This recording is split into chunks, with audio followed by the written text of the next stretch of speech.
Hello again, and thanks for watching our show.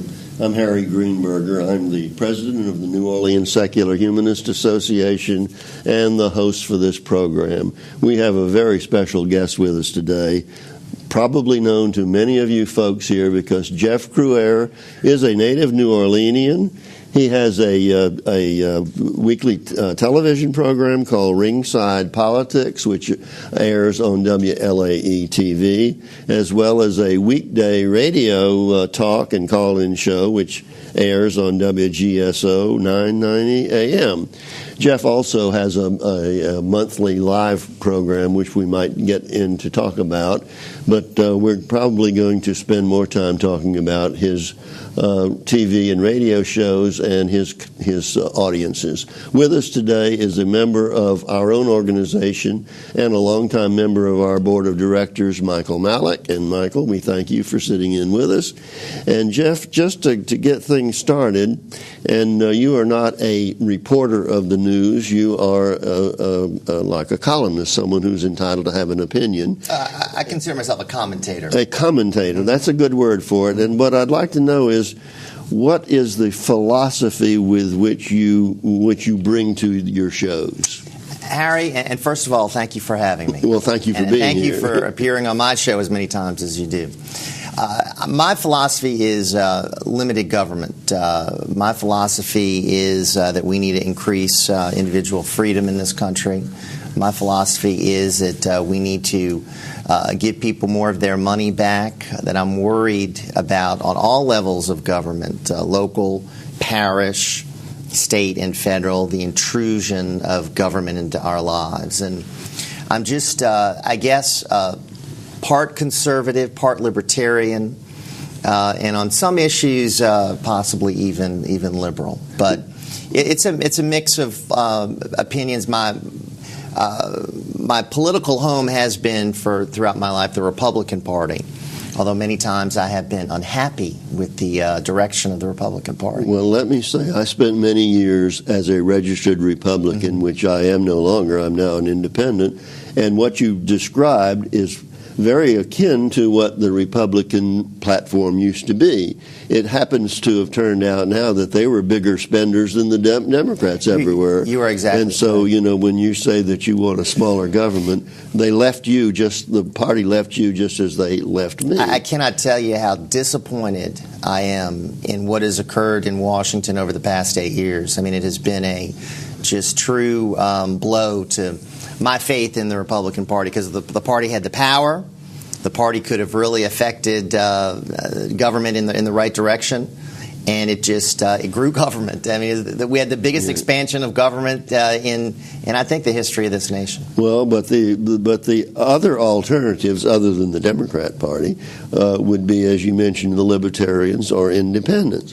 But Libertarians and Independents aren't going to elect many people into that's the office. dilemma. That's the dilemma that I face, because I would be very interested in possibly supporting a Libertarian, but that person is always registering less than 1% in the polls, and it's, to me, hard to get on board a party that really has no realistic chance of winning. When you feel like your vote might count if you voted in a different way. So I've always felt, well, let's get within the Republican Party, try to fight for what I think is the right positions, and see if we can get good candidates.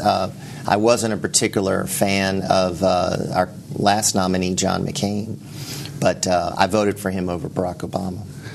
Well, before we get into a Republican love fest with the two of you, let me note that I am not a Republican, and I am not necessarily for small government. I have worked, I spent 10 years working for the state of New York for state government.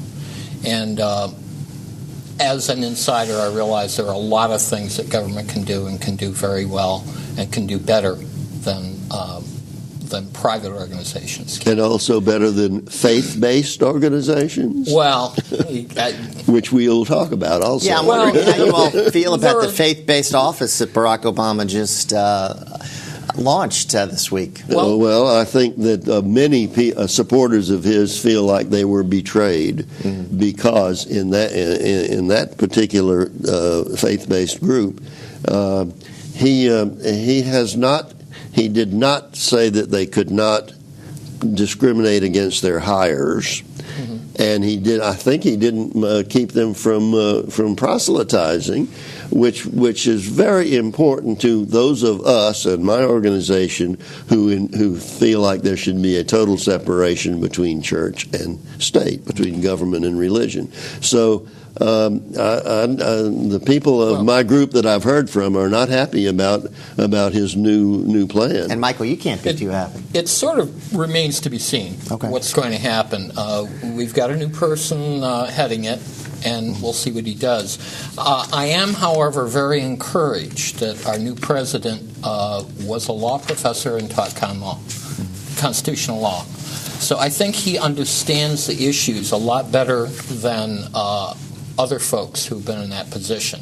All right, I have to ask you all both this, okay? And I don't want to dominate the thing about Barack Obama, but when you interview someone for your cabinet position, Michael and Harry, don't you think that one of the questions you would ask those people was, have you paid your taxes? That's a big disappointment, and he has taken personal credit. Five of his people. And this one man can't do everything. Whoever is vetting for him, that's where the problem lies. But he stood up and said, I take responsibility. You give him credit for that. But now back to people he's appointing. Well, I want to disagree with Harry just for a second and say that I think the problem is that how do you find somebody in Washington who actually pays their taxes? I think that's the problem, is that there are so many in the, the Beltway culture. But Michael, there's a lot of talent outside of Washington. Let's go outside of Washington. And exactly. Bring in some good people. Well, I think that's an indication that there are people, millions of people across this country who are cheating on their income taxes. Well, it's an American thing to do. It's like not obeying the speed limit. I mean, it's actually legal to sell radar detectors in most states. Well, I don't. Which is a device that's intended to allow you to break the law. I can't support not paying taxes. Yeah. But back to his appointments, when we were talking about his faith-based group, which has a new name.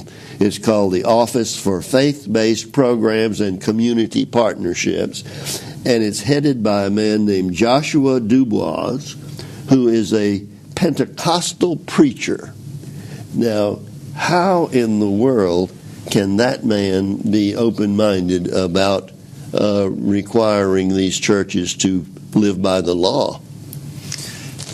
As Michael said, I guess we're going to have to see what direction it goes in. But I would just say that on that issue, on the issue of his appointments, on the issue of this stimulus plan, which he didn't run on, I think a lot of people are a little bit concerned about what's going on. His popularity has gone down a little bit.